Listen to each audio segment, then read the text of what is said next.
There are forecasts tonight that the worst of the COVID-19 pandemic is still ahead, even after the current wave passes. The warnings come as deaths in the United States have nearly doubled from a week ago. But also at the same time, momentum is building here and abroad to lift restrictions. William Brangham begins our coverage. We are ready to reopen Tennessee. More protests occurred today as debate heated up across the country over how and when to reopen the economy.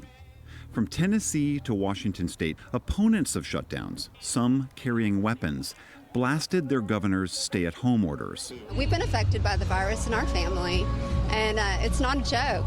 But, not letting people have food on their tables isn't a joke either. But the Washington Post and others report some of these demonstrations are in part being orchestrated by pro-gun, far-right groups on social media. And recent public opinion polls show a strong majority of Americans, over 80%, favor keeping up distancing measures to control the virus. At the same time, even though the protests are often in opposition to his own public health officials, the president has urged them on, tweeting that states need to be, quote, liberated. These are great people. They want to they call cabin fever. You've heard the term?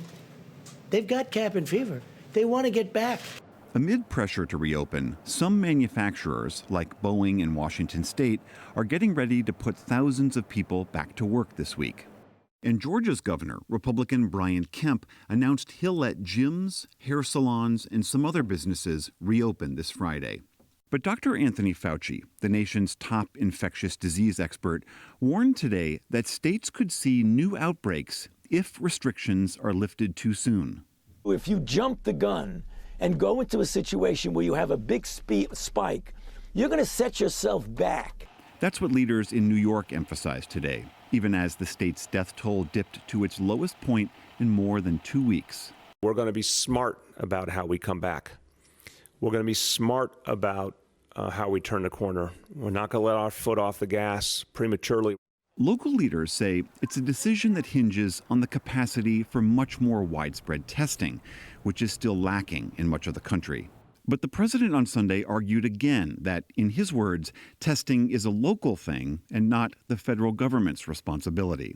But Maryland's governor, Republican Larry Hogan, rejects that idea. To try to push this off to say that the governors have plenty of testing and they should just get to work on testing, somehow we aren't doing our job, is just absolutely false. And today, Hogan struck a deal with suppliers in South Korea to secure 500,000 tests. Testing in the U.S. has partially been delayed due to a shortage of the nasal swabs used to take samples. So this is the swab. The president said Sunday he would use the Defense Production Act to boost swab production. How you doing, guys? New York officials rolled out an antibody testing program to see if people who've been infected have now developed antibodies which might offer some protection against the virus. It's another crucial test, but Dr. Fauci cautioned that many of the tests currently being marketed are not reliable. A lot of them are not validated. Point number one. Point number two that's important is that we do not know exactly what an antibody titer means. I mean, there's an assumption, a reasonable assumption, that when you have an antibody that you are protected against reinfection. But that has not been proven for this particular virus. In Geneva, the World Health Organization also warned today that the decision to ease restrictions should be weighed with extreme caution. Trust us, the worst is yet ahead of us. Meanwhile, some nations around the world are moving to regain a sense of normalcy. In Germany, a nation that did widespread testing, small stores opened their doors to customers today for the first time in nearly a month. For the PBS NewsHour, I'm William Brangham.